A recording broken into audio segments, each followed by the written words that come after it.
Hello everyone, welcome back to our YouTube channel study Mantra. मैं हूं आपकी होस्ट डॉक्टर मानसी मिश्रा। आपके अपने यूट्यूब चैनल स्टडी मंत्रा में आपका बेहद स्वागत है और मैं हूं आपकी होस्ट डॉक्टर मानसी मिश्रा। जी हाँ, आज फिर बोर्ड खाली है, यानी कुछ नहीं लिखा गया। तो डेफिनेटली आज हम कुछ बहुत इंटरेस्टिंग करने वाले हैं। और वो क्या है, आज हम इंग्लिश के एंटोनिम्स के कुछ क्वेश्चन सॉल्व करने वाले हैं, ताकि आपको एक ओवरव्यू मिल जाए कि क्वेश्चन पेपर किस तरीके का आने वाला है और उसे कैसे डील करना है। पेपर ज़्यादा टफ नहीं होगा। अब तो खैर फाइनल नोटिस भी आ चुकी है। इसके पहले बता दूँ, जिसने अपना जिस एमएनएस वॉरियर ने अभी तक अपना 10th का सर्टिफिकेट अपनी प्रोफाइल पर अपलोड नहीं किया है, तो वो अपनी प्रोफाइल पर जाके 10th का सर्टिफिकेट ज़रूर अपलोड करें। That is mandatory for everyone. वो सबके लिए मैंडेटरी है और इसे करना ही करना है। तो please upload your certificates as soon as possible.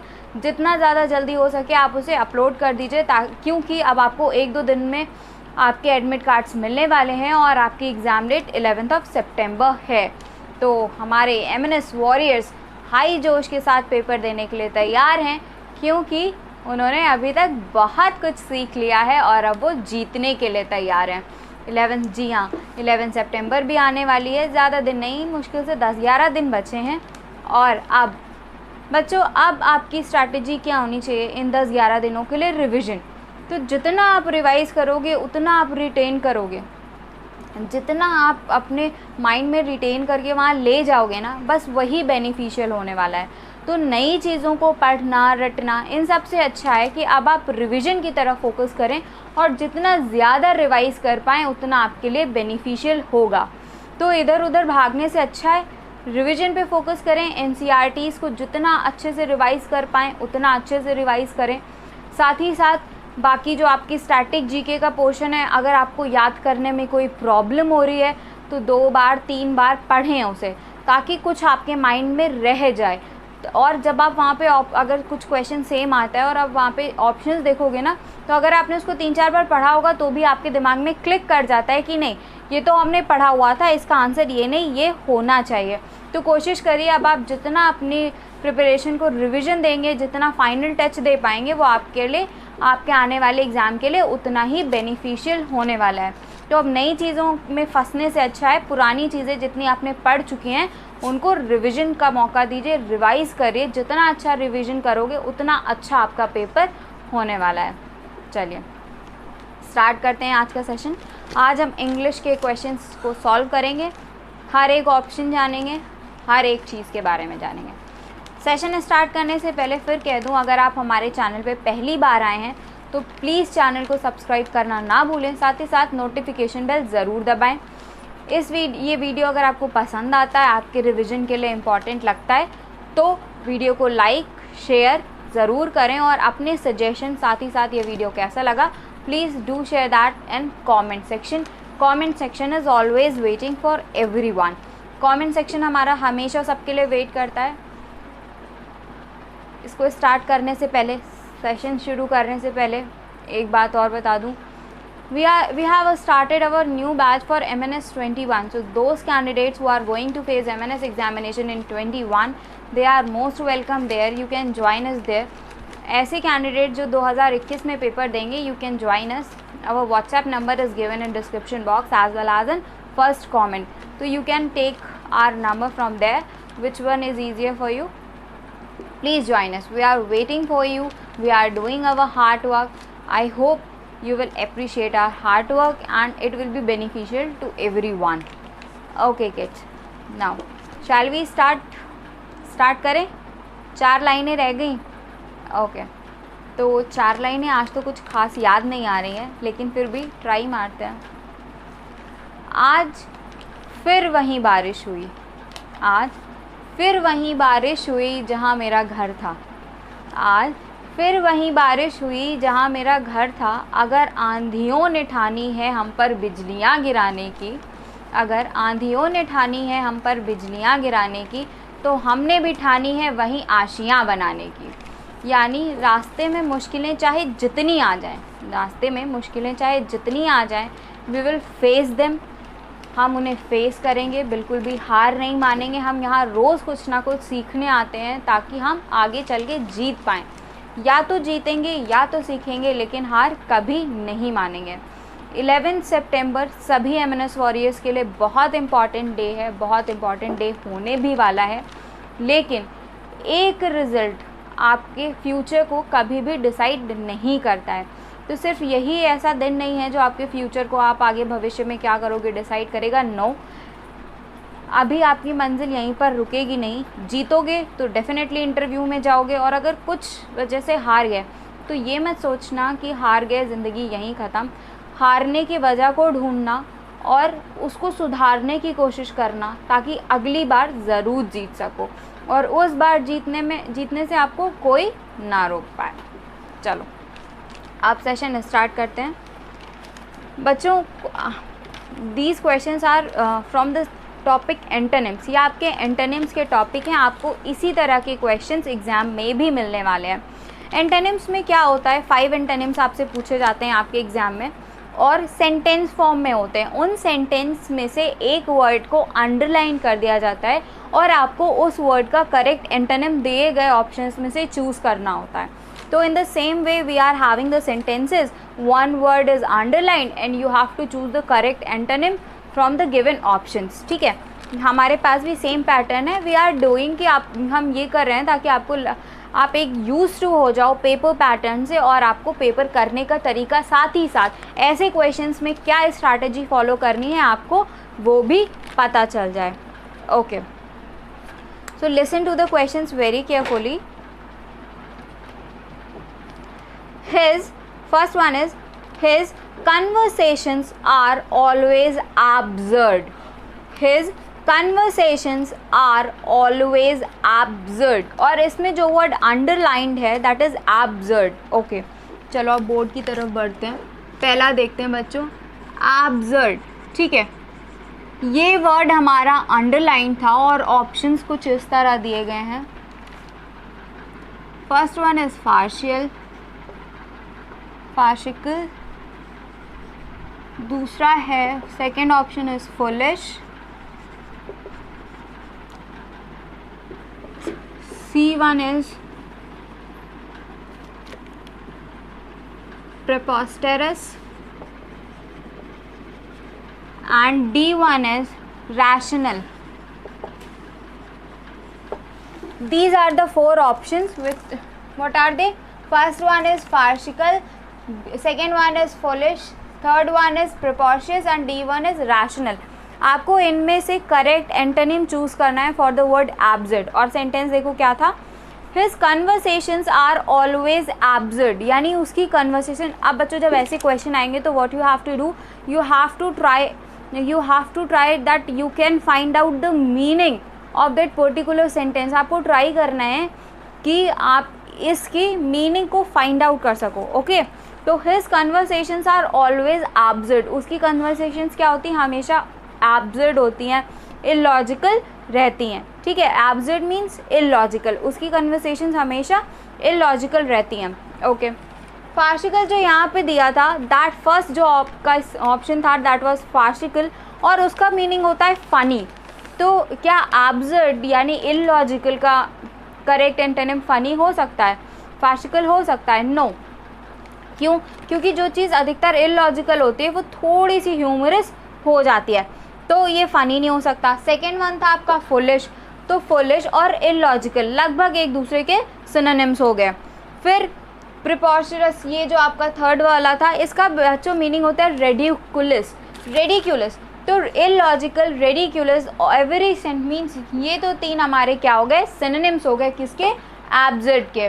ठीक, फार्शिकल, फुलिश, फिर है प्रिपोस्टरस, ये क्या हो गए, हमारे सिनोनिम्स हो गए। सभी का मीनिंग लगभग होता है इलॉजिकल, रेडिक्यूलस। और जो हमारा डी वाला बचता दैट इज रैशनल। रैशनल का मीनिंग होता था लॉजिकल। ठीक है, रैशनल का क्या मीनिंग होता था, लॉजिकल। तो what will be the correct option, D1 that is rational. D वाला ही करेक्ट ऑप्शन होगा, रैशनल। तो हमारी स्ट्रैटेजी हमने क्या फॉलो करी, हमने पहले सेंटेंस पढ़ा, his conversations are always absurd, हमने पहले सेंटेंस पढ़ा, जो अंडरलाइन वर्ड था दैट वाज एब्सर्ड, इसकी मीनिंग फाइंड आउट करने की कोशिश करी, अगर आती थी तो बहुत अच्छी बात है, नहीं आती थी तो स्टेटमेंट से निकालने की कोशिश करी, फिर जो 4 ऑप्शंस दिए थे इनमें से ढूंढने की कोशिश करी कि कौन सा मीनिंग हो सकता है, और जो मीनिंग एकदम ऑपोजिट था हमने उसको टिक कर दिया, that will be our right option. Okay, ठीक है, चलो दूसरे क्वेश्चन की तरफ बढ़ते हैं। Second one is the politician was a dissident, the politician was a dissident and the word which is underlined is dissident, and options are A1 is agitator, B1 is rebel, C is conformist,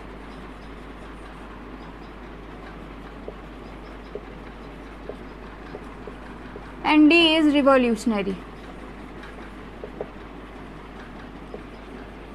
चलो ठीक है, ये question था हमारे और ये 4 options दिए थे। ठीक है, the politician was a dissident, politician कैसा है, कैसा था, डिसिडेंट था।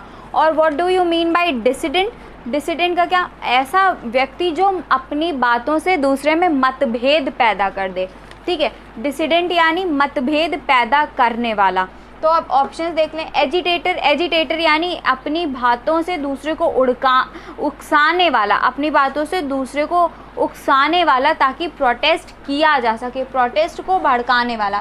फिर रिबल, रिबल यानी रिवॉल्यूशनरी, रिबल यानी रिवॉल्यूशनरी। और देखो यहाँ पे डी वाला जो ऑप्शन था वो रिबल रिवॉल्यूशनरी सेम हो गया, यानी एजिटेटर भी नहीं हो सकता, रिबल भी नहीं हो सकता, रिवॉल्यूशनरी भी नहीं हो सकता।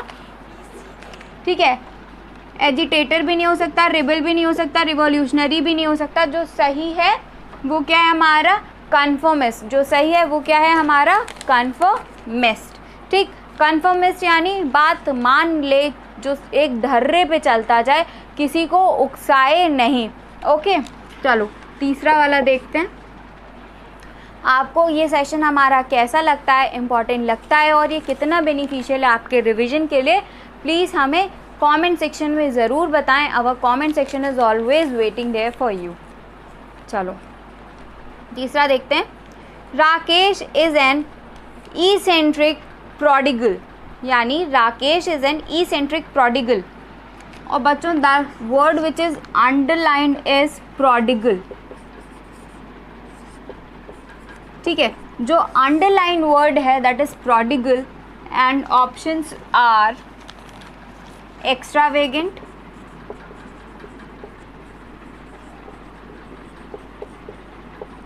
B1 is profligate, C1 is wasteful and D1 is thrifty।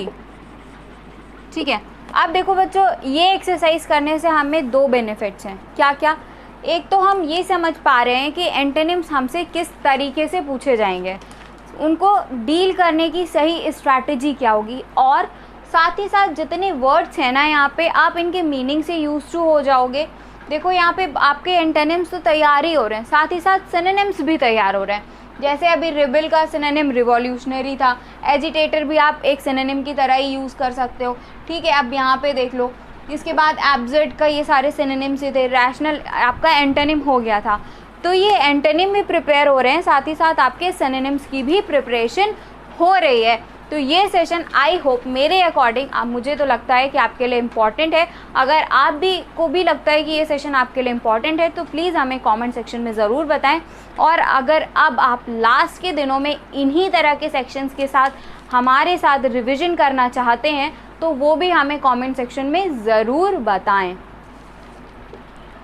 ताकि क्या हो, हम आपके लिए ऐसे सेशंस लाते रहें। ठीक है बच्चों, प्रोडिगल पे थे हम, prodigal, extravagant, wasteful, profligate and thrifty. देखो प्रोडिगल का मीनिंग होता है एक्स्ट्रावेगेंट।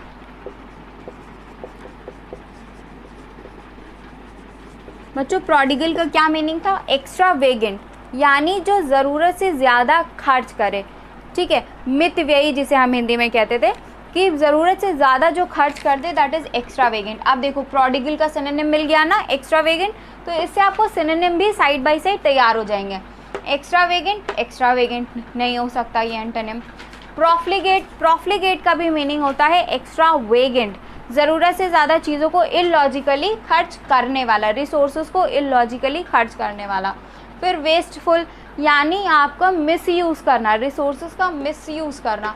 और thrifty, thrifty is the right answer. Logically जितने भी आपके पास रिसोर्सेज हैं उनको संभाल के रख कर लॉजिकली उनका यूज़ करना, दैट इज़ थ्रिफ्टी।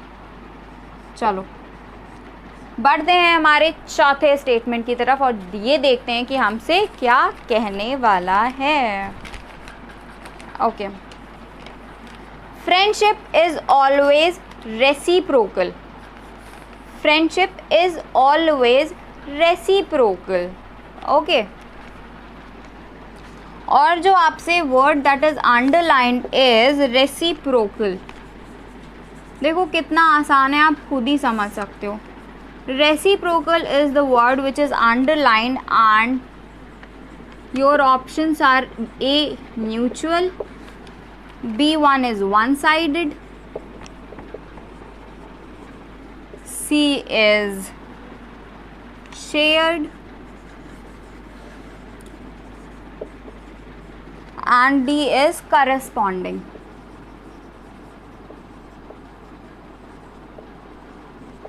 ठीक है, तो the word which was underlined is reciprocal और जो चार हमें ऑप्शंस दिए गए थे they are mutual, shared, one sided and corresponding. अब एक बार फिर से सेंटेंस देख लेते हैं। स्टेटमेंट क्या था हमारा कि फ्रेंडशिप इज़ ऑलवेज रेसिप्रोकल। अब अगर आपको रेसिप्रोकल नहीं भी समझ में आ रहा है तो फ्रेंडशिप कैसी होती है? म्यूचुअल होती है। आपका दोस्त आपसे फ्रेंडशिप क्यों निभाएगा भाई जब तक आप उससे नहीं निभाओगे? यानी फ्रेंडशिप कभी भी एक के निभाने से नहीं चलती, दोनों साइड से equal cooperation, equal understanding, equal sense of humour या फिर आप कुछ भी कह लो, इक्वल पार्टिसिपेशन होता है तभी फ्रेंडशिप आगे चल सकती है, वरना बीच में टूट जाती है। कहते हैं ना ताली कभी एक हाथ से नहीं बजती, तो friendship is like the same.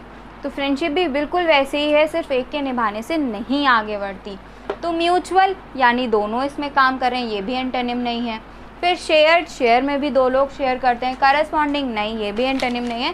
तो the antonym is one sided, so B option will be correct. The antonym is one sided. कभी क्या फ्रेंडशिप वन साइडेड होती है? नो। कितने आसान से स्टेटमेंट्स हैं and we have solve 4 questions. हमने 4 क्वेश्चन सॉल्व कर लिए।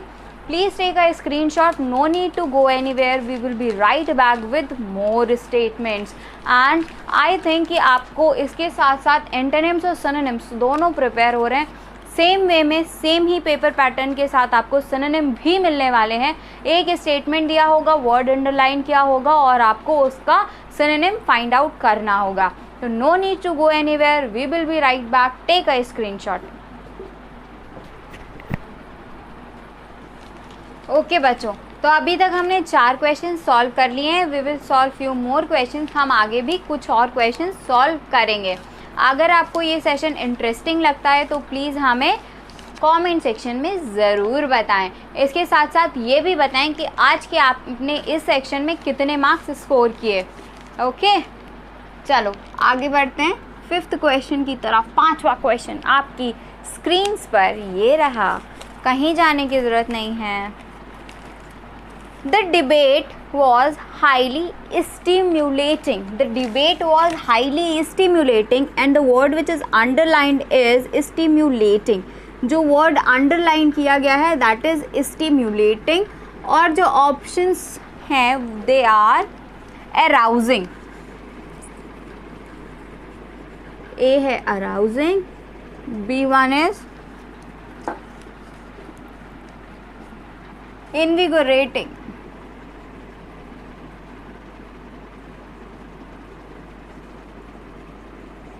C is boring and D is stirring. देखिए कितने आसान से ऑप्शन है, सिनोनिम एंटोनिम सब तैयार हो जाएंगे। देखो कह रहा है कि the debate was highly stimulating. जो डिबेट थी वो क्या थी? हाईली स्टिम्युलेटिंग, उत्तेजित करने वाली थी, उत्तेजित करने वाली थी, हाईली स्टिम्युलेटिंग। और स्टिम्युलेटिंग ये वर्ड तो आपने बायो में भी कई बार सुना है। तो बच्चों out of the blue question paper नहीं होता है, क्वेश्चन पेपर ऐसे ही सेट किया जाता है उन्हीं वर्ड्स के साथ जो आप अपनी डे टू डे लाइफ में अधिकतर सुनते आए हैं। Okay, the debate was highly stimulating. और देखो पहला क्या है ऑप्शन आपका? अराउजिंग। अराउजिंग यानी उत्तेजित करने वाला, ठीक।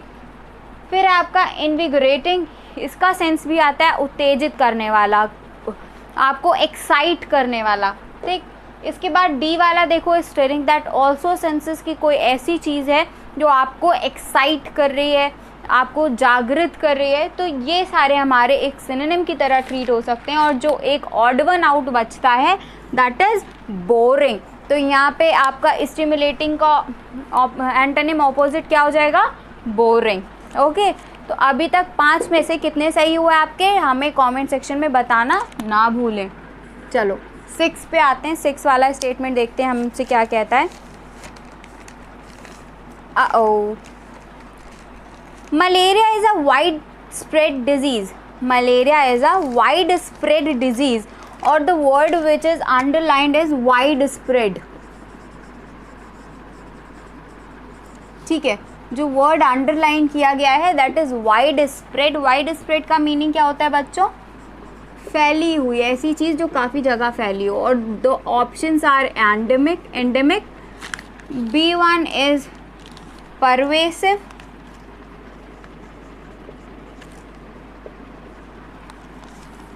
C is common, D is rare. देखो कितने आसान से ऑप्शन है, ठीक है। देखो malaria is a wide spread disease, यानी मलेरिया कैसी है? काफ़ी जगह फैली हुई बीमारी है, फैली हुई। एंडेमिक क्या होता है बच्चों? एंडेमिक, पैंडेमिक, ये सब क्या है? अगर कोई एक चीज़ एक रिस्ट्रिक्टेड बायोलॉजिकल एरिया में, बायोलॉजिकल एरिया बड़ा ही होगा, एक पर्टिकुलर जोग्राफिकल एरिया में कोई चीज़ फैल जाती है या बीमारी फैलती है, तब हम उसको एंडेमिक कहते हैं। यानी सपोज़ आपकी एक आप अपनी लोकेलिटी में, मान लो लखनऊ में कोई बीमारी फैली हुई, कोरोना तो ऑब्वियसली फैला हुआ है, लेकिन सिर्फ लखनऊ में फैली हुई है तो दैट इज़ एंडेमिक, ठीक है। पूरी दुनिया में फैल जाए दैट इज़ पैंडेमिक। जो आप आजकल आप बहुत सुन रहे हो कि corona is a pandemic, corona is a pandemic, corona pandemic, corona pandemic. तो अगर पूरी दुनिया में कोई चीज़ फैल जाए तो दैट इज़ पैंडेमिक। फिर आते हैं परवेसिव। परवेसिव का मतलब होता है वाइड स्प्रेड। ये देखो सिनोनिम्स आ गए ना, वाइड स्प्रेड। उसके बाद कॉमन, कॉमन भी यानी हर दूसरे में देखने को कॉमन मिल जाए। और रेयर यानी कहीं कहीं देखने को मिल रही है। तो the correct answer is rare. कुछ में थी बाकियों में नहीं थी, तो ये क्या हुआ आपका? Correct. This is odd one out. तो बाकी सारी क्या हो जाएंगे आपके? एक तरह से सिनोनिम्स हो सकते हैं। और रेयर क्या था? बिल्कुल ऑपोजिट सेंस हमें दे रहा था। ओके, कितने सही हुए भैया बच्चा पार्टी हमारी? चलो 7 की तरफ बढ़ते हैं। He has been obstinate since his childhood. He has been obstinate since his childhood. Obstinate यहाँ पे अंडरलाइन किया हुआ है, obstinate, ठीक है। And the options are stubborn, B1 is dodged, C is amenable, and D is rigid। ठीक है बच्चों, देखो ऑब्स्टिनेट का मीनिंग होता है स्टर्बन, ठीक है। ऑब्स्टिनेट का मीनिंग होता है स्टर्बन। आप इसको रिजिड के सेंस में भी ले सकते हो, यानी वो कहते हैं ना कि जो सोच ले एक बार वो करना ही करना है, रिजिड है अपनी चीज़ को लेके, तो दैट इज़ ऑब्स्टिनेट। तो देखो यहाँ पे स्टर्बन पहले से ने मिल गया, यानी ये तो होगा नहीं। डॉज का भी मीनिंग होता है स्टर्बन, रिजिड, ये भी नहीं होगा। रिजिड तो एक ऑप्शन में हमारे दिया ही हुआ था। तो जो एंटोनिम था दैट इज़ एमिनेबल, और एमिनेबल का मीनिंग होता है जिसे आप आसानी से कंट्रोल कर सको, यानी जिसे कोई और आसानी से कंट्रोल कर सके, वो खुद अपनी चीज़ों को लेकर रिजिड ना हो। जो किसी और के कंट्रोल में बहुत आसानी से चला जाए, ठीक, एमिनेबल। ओके, आगे बढ़े, चलो 8 वाले पे आते हैं। ये देखते हैं हमसे क्या कहता है। कुछ कहता है ये स्टेटमेंट, क्या कहता है, देखो क्या कह रहा है। Mahatma Gandhi was one of the most prominent leaders of his time, यानी Mahatma Gandhi was one of the most prominent leaders of his time, और the word which is underlined is prominent. जो वर्ड अंडरलाइन किया गया है that is prominent, and your options are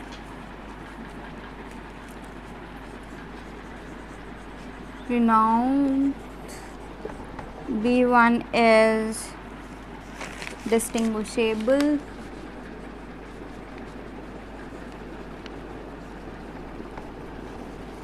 C is eminent,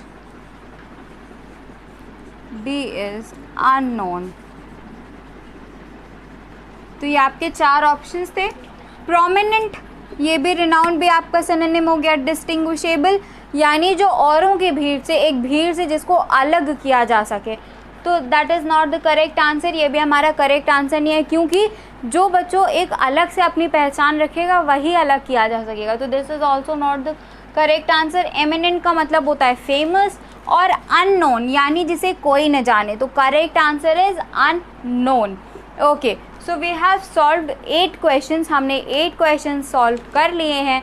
take a screenshot, no need to go anywhere, we will be definitely right back with some new statements. Okay बच्चों, तो हम लोगों ने 8 questions देख लिए थे। चलिए आगे कंटिन्यू करते हैं 9th की तरफ। और ये सेशन आपको कैसा लग रहा है, आपके लिए इम्पॉर्टेंट है या नहीं, ये हमें कमेंट सेक्शन में ज़रूर बताइए। चलिए 9th क्वेश्चन देखते हैं। 9th क्वेश्चन क्या कह रहा है। Ramesh is a very dubious character, Ramesh is a very dubious character, and the word which is underlined is dubious. Ramesh is a very dubious character and dubious is underlined here.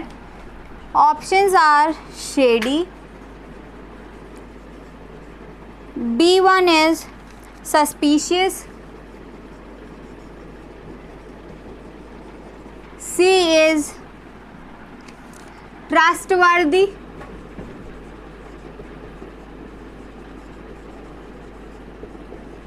and D1 is doubtful. आप देखो रमेश क्या है, बहुत ही dubious character है, यानी dubious का वो होता है मीनिंग बच्चों हेजिटेटिंग या फिर डाउटिंग, डाउटफुल। तो जो रमेश है वो ड्यूबियस करेक्टर है, dubious doubtful, dubious doubtful. Ramesh क्या है, डाउटफुल करेक्टर है, डाउटिंग करेक्टर है। तो आप देखो शेडी डाउटफुल, शेडी का क्या मतलब हो गया, डाउटफुल। सस्पिशियस दुविधाजनक, दुविधा वाली बात है, ठीक है। ट्रस्टवर्दी और डाउटफुल, तो डाउटफुल दिया हुआ है, यानी एंटोनिम क्या है हमारा, ट्रस्टवर्दी। बच्चों जो डाउटफुल करेक्टर होता है क्या कभी वो ट्रस्टवर्दी होता है, नो, तो the correct antonym is trustworthy. चलो 10th की तरफ बढ़ते हैं। आपने अभी तक इस सेशन में कितने क्वेश्चन सही किए हैं ये हमें कमेंट करके ज़रूर बताइएगा, ये बताना ना भूलिएगा। 10th is do not indulge in unmindful activities, do not indulge in unmindful activities, यानी unmindful activities में indulge मत हो, and the word which is underlined is unmindful। unmindful को यहाँ पे underline किया गया है, and the options are vigilant,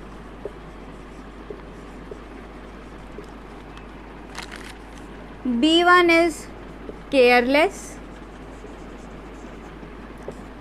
C is stupid,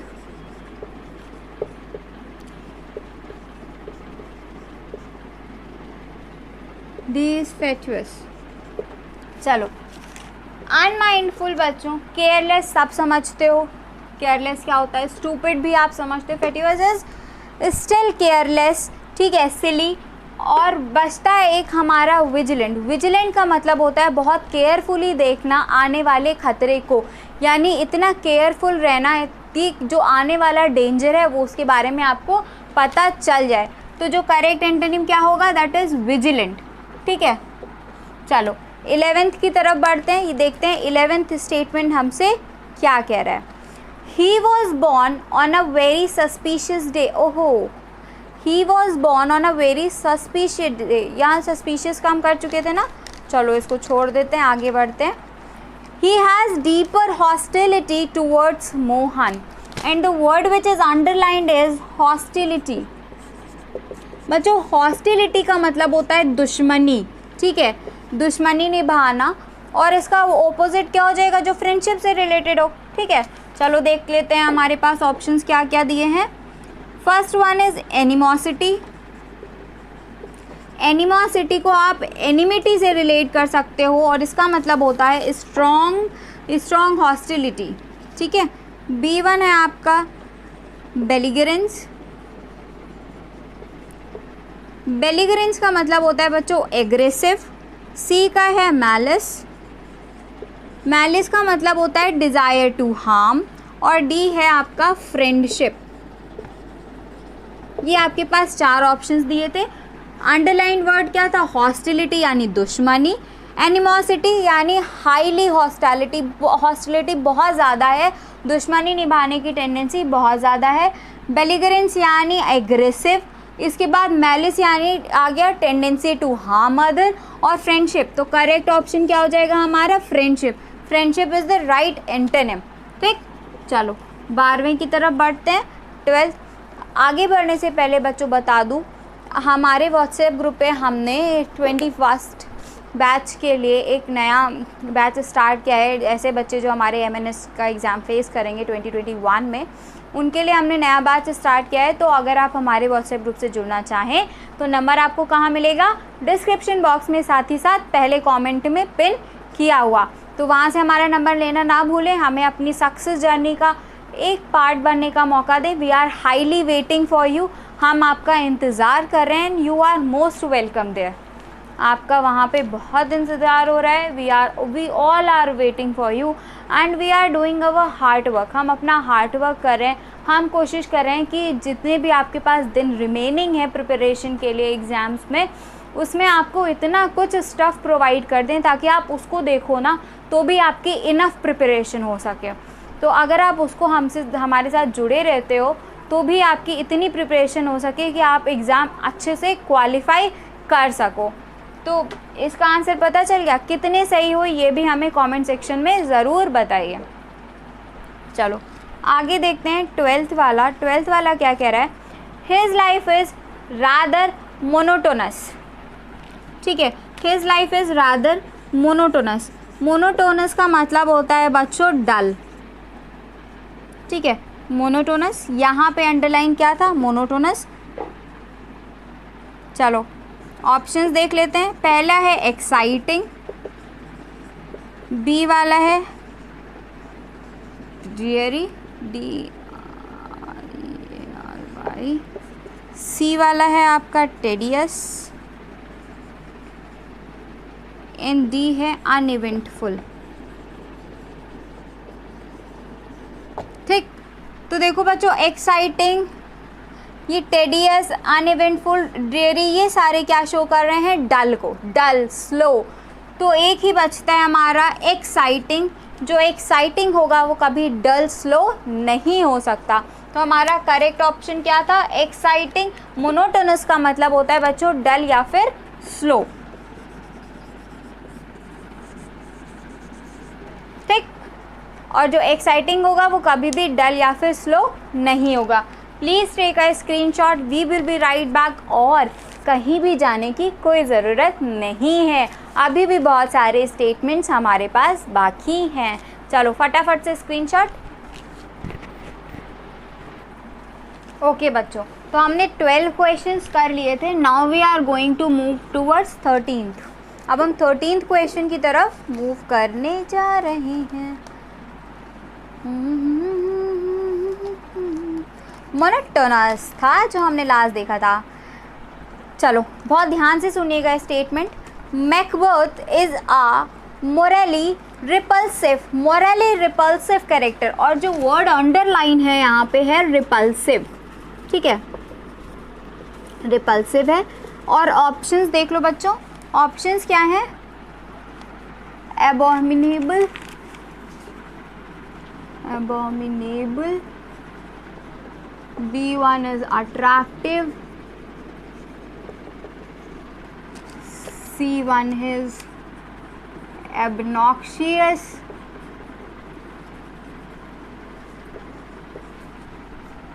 D1 is ugly।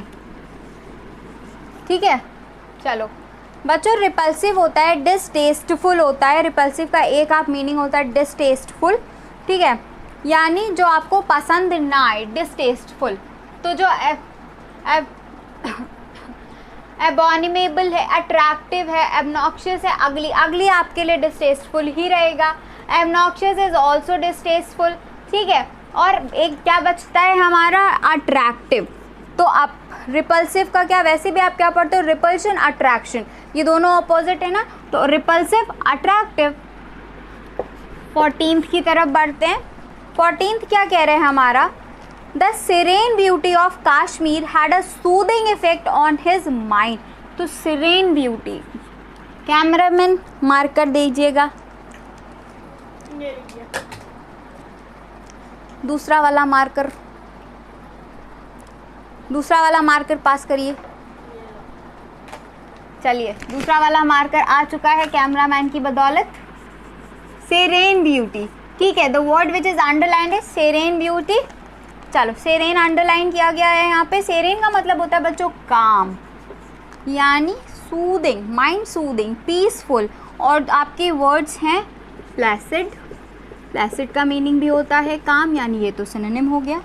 B है प्लीजिंग, यानी जो आपको खुशी दे, ये भी सिनोनिम हो गया। सी वाला है ट्रैंक्विल।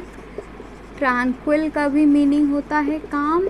और डी वाला आया टर्ब्यूलेंट, टर्ब्यूलेंट, ठीक। प्लेसिड, प्लीजिंग, ट्रैंक्विल ये सब थे काम। तो आंसर क्या हो गया हमारा? टर्ब्यूलेंट। और टर्ब्यूलेंट का मीनिंग होता है नॉट स्टेबल, जो क्या है? स्टेबल नहीं है। चलो 15th की तरफ बढ़ते हैं और ये देखते हैं कि आज के हमारे 15th क्वेश्चन में क्या है। Life is transient in nature. Life क्या है? ट्रांसिएंट इन नेचर है। ट्रांसिएंट वर्ड यहाँ पे बच्चों अंडरलाइन किया गया है। ट्रांसिएंट।